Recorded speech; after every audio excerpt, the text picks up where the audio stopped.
Annyeonghaseyo yorobun, 저는 라라입니다. Perkenalkan saya Lala, dan saya adalah murid dari Kim Sejong Institute Surabaya.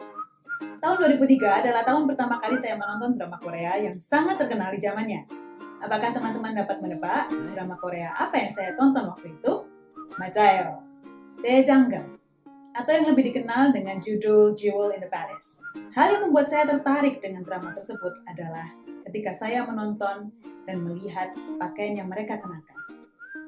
Yap, hanbok, dengan perpaduan warna yang cantik dan juga detail bordir yang luar biasa, membuat saya sangat tertarik dengan pakaian ini.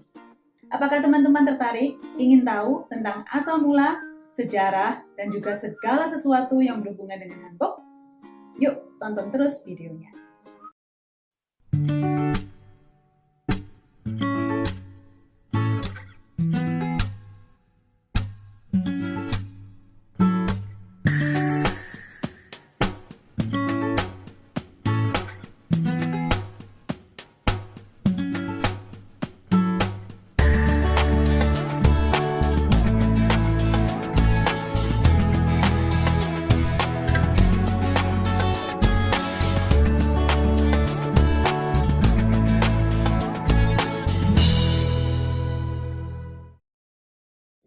Oke, baru saja kita menyaksikan secuplik klip yang menunjukkan tentang festival budaya di Korea yang mengenakan hanbok. Setelah ini saya akan menjelaskan tentang asal mula, sejarah, serta segala sesuatu yang berhubungan dengan hanbok. Jadi, beberapa elemen dasar dari hanbok seperti jogori atau atasan baju luarannya, lalu juga paci atau celana, dan juga chima atau rok, diperkirakan telah dikenakan sejak waktu yang lama ya. Namun pada zaman 3 kerajaan, yaitu kerajaan Baekje, lalu kerajaan Silla dan juga Goguryeo, pakaian jenis ini mulai berkembang. Hanbok sendiri merupakan perpaduan dari dua kata, yaitu han yang berarti Korea dan bok yang berarti baju. Dan di zaman modern ini, hanbok biasanya dikenakan ketika ada acara-acara khusus seperti Solal, yaitu Tahun Baru Korea, lalu juga Chuseok, yaitu Festival Panen di Korea, dan juga Pyebaek, yaitu acara perayaan pernikahan tradisional Korea. Oke, saat ini saya akan mulai menjelaskan tentang bagian-bagian dari hanbok yang dikenakan oleh wanita. Pertama-tama, seorang wanita akan mengenakan dalaman yang berbentuk seperti celana yang dinamakan dengan sukpaji. Setelah itu, seorang wanita akan mengenakan pakaian dalam lainnya yang dinamakan dengan sukjima, yang mana berbentuk seperti petticoat yang fungsinya membuat rok luarannya nanti dapat terlihat mengembang. Lapisan berikutnya adalah rok luarannya yang disebut dengan chima. Nah, ini nih bagian yang paling saya suka. Karena selain warnanya yang cantik, roknya yang mengembang membuat wanita terlihat sangat feminin. Sebelum mengenakan atasan luarannya atau yang disebut dengan jogori, maka seorang wanita dapat mengenakan pakaian dalamnya terlebih dahulu yang disebut dengan sukjogori dan sukjoksan. Semakin banyak lapisan dari pakaian yang seorang wanita kenakan, maka semakin tinggi pula tingkat ekonomi wanita tersebut. Setelah itu, wanita akan mengenakan kaos kaki yang disebut dengan poson, dan kaos kaki ini memiliki fungsi yang sama dengan kaos kaki pada umumnya, yaitu untuk menghangatkan dan melindungi kaki. Setelah mengenakan poson, maka selanjutnya yang akan dikenakan adalah jogori atau atasan luaran yang panjangnya menutupi dada.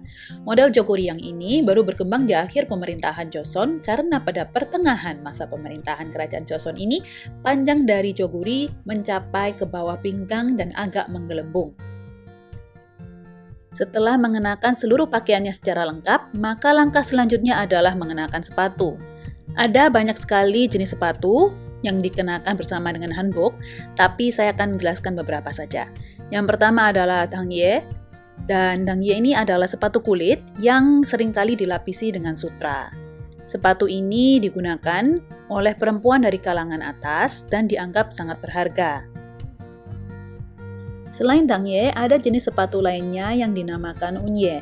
Unye ini terbuat dari bahan sutra yang dihiasi dengan benang sutra warna-warni dalam bentuk awan samar-samar.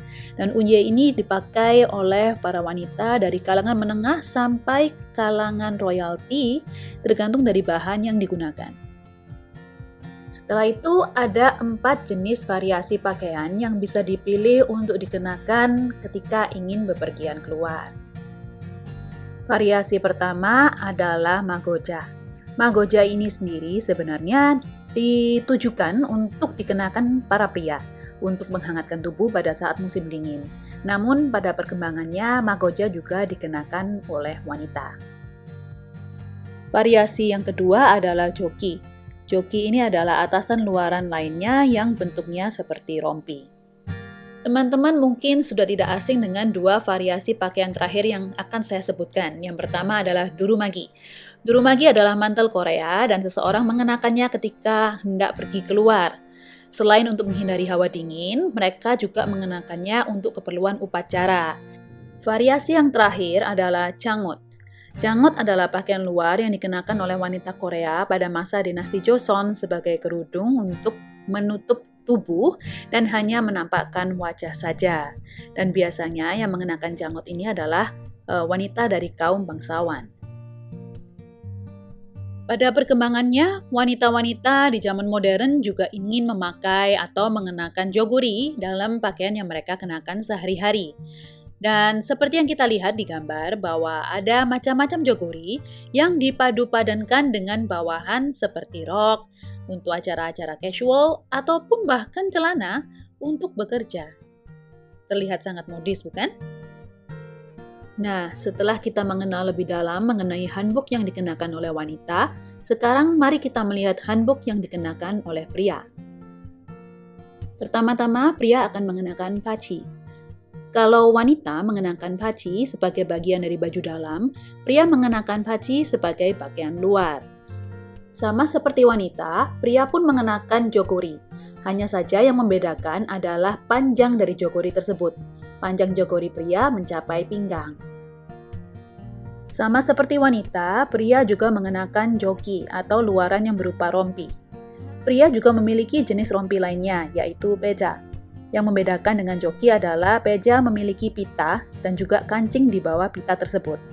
Variasi luaran lainnya yang dapat pria kenakan adalah magoja. Perbedaan antara magoja pria dengan wanita adalah magoja pria lebih panjang 1 cm dibandingkan magoja wanita. Sama seperti wanita, pria pun juga mengenakan durumagi. Namun yang membedakan adalah pria mengenakan durumagi sebagai pakaian sehari-hari atau atribut resmi. Setelah mengenakan poson atau kaos kaki, maka selanjutnya mereka akan mengenakan chipshin atau sandal. Chipshin terbuat dari jerami dan orang-orang yang memakainya adalah orang-orang biasa, orang-orang yang bekerja di ladang ataupun para pelajar.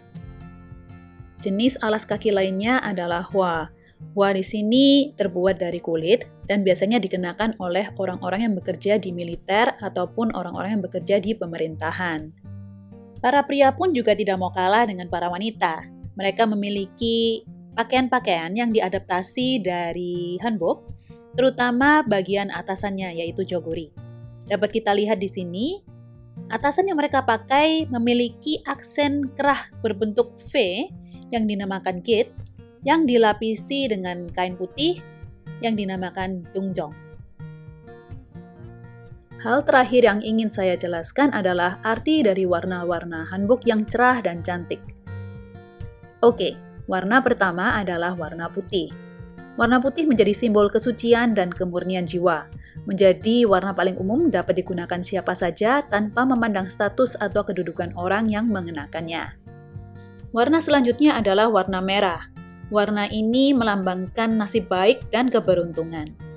Seringkali para pengantin wanita ketika akan menikah memilih hanbok berwarna merah karena konon warnanya membawa keberuntungan bagi pernikahan. Warna yang ketiga adalah warna hitam. Warna hitam umumnya digunakan sebagai warna dasar hanbok wanita pada saat upacara kematian. Hanbok dengan warna hitam melambangkan siklus kehidupan. Maka dari itu warna ini juga bisa mewakili kematian dan penciptaan. Selain itu juga melambangkan kebijaksanaan dan kecerdasan. Itulah mengapa hanbok hitam seringkali disukai oleh para intelektual dan mereka yang mencari pengetahuan. Warna yang keempat adalah warna kuning. Konon, warna ini hanya boleh digunakan untuk pakaian kebesaran keluarga kerajaan. Sementara kalangan rakyat biasa dilarang menggunakan hanbok dengan warna ini. Secara tradisional, hanbok berwarna kuning muda dikenakan oleh wanita yang belum menikah. Sementara warna kuning yang lebih tua disukai oleh kaum bangsawan. Warna yang terakhir adalah warna biru. Warna biru menunjukkan pemakainya memiliki keteguhan dan kekuatan yang dapat diandalkan. Para ibu seringkali mengenakan hanbok biru tua, karena hanbok biru tua melambangkan kehormatan dan menunjukkan bahwa mereka telah mengandung anak. Dan juga seringkali menunjukkan bahwa wanita tersebut memiliki anak laki-laki. Sekian video dari saya. Saya harap video tadi dapat memberikan wawasan dan juga pengetahuan lebih dalam mengenai Korea dan budayanya. 제 영상을 시청해 주셔서 감사합니다. 다음 수정 학당 영상도 기대해 주세요. Terima kasih telah menonton video dari saya dan nantikan video-video dari KSI Surabaya berikutnya. Bye!